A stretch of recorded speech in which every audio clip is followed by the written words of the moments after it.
Hey y'all, I'm back with another book review. So I'm on the classics kick, as you might have seen, but I got this itty bitty Around the World in 80 Days, and I did not realize, because it's an unabridged version, and like the writing isn't that small. But it's a super, super short, good read, and it's a Jules Verne, so I love Jules Verne. He was definitely ahead of his time because of the way he thought.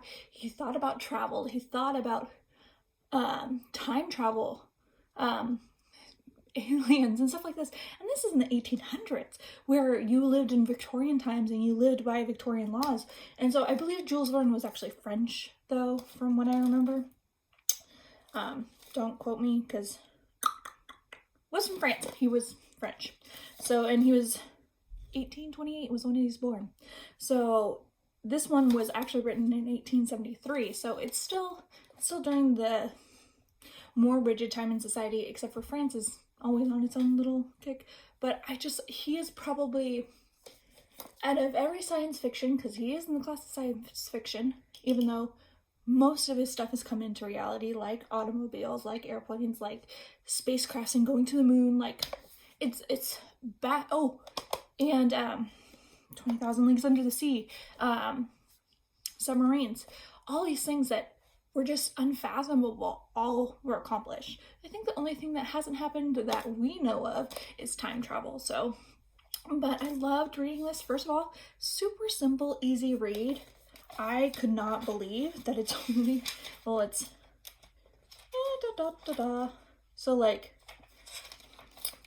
260 pages, and it's itty bitty, so it's probably, anyway, it's just so brilliant to actually like appreciate Jules Verne and actually like, because I've seen both of the movies, and it's been a long time since I think I read this in high school, but I don't remember it being so itty bitty. I bet you it was one of those collab books, so it had several of his works in there.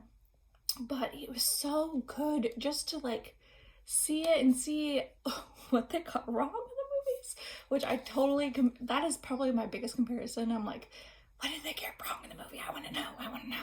And so, if you hear me on my channel compare movies and books, that is probably my biggest thing, because I will compare them.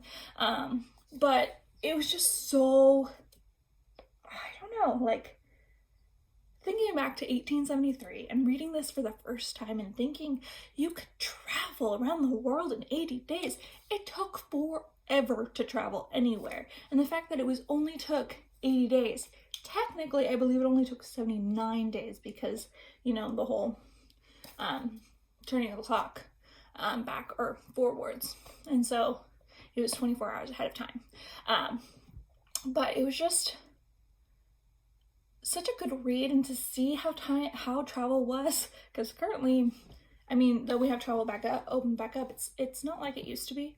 And so I found it so fascinating just to see they didn't have trains in India all the way, and I'm like, oh my gosh, like we have trains everywhere. We have train tracks literally everywhere here in America, and like most of them are not in use. So it's like the fact that they didn't even finish the train tracks was just like, oh my god, they were still working on railroads then. Like, just simple things like that made me like appreciate where we are in society, and the fact that Jules Verne is just brilliant. He's a brilliant author, and definitely made, obviously, the society think and try to achieve many of the things that he said in his books. And he has. I mean, I think now you can travel the world in 80 hours or something, like it's very, very quick. You can travel the entire world. And so don't quote me on that. I could be wrong, but it's a very quick time now to travel the world, but not actually touch down in each place. It's just actually traveling the circumference or something like that. But it's still a lot faster to travel. Like it takes like no time to get to Australia or England or China or Russia or like anywhere in the world. It really doesn't take that much time anymore. And so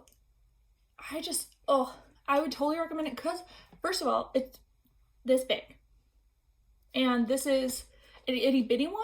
So, like, let me pick a book.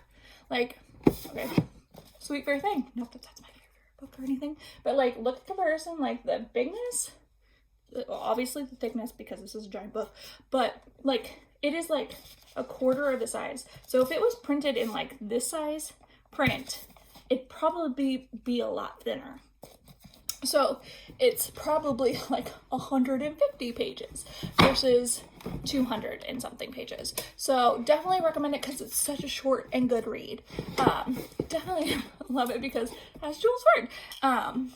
And yeah, it is such a classic good read, and there's nothing bad about it at all. It's all good, clean stuff, and it's still all relevant, and you get to see your perspective in it, and you get to see different perspectives from around the world.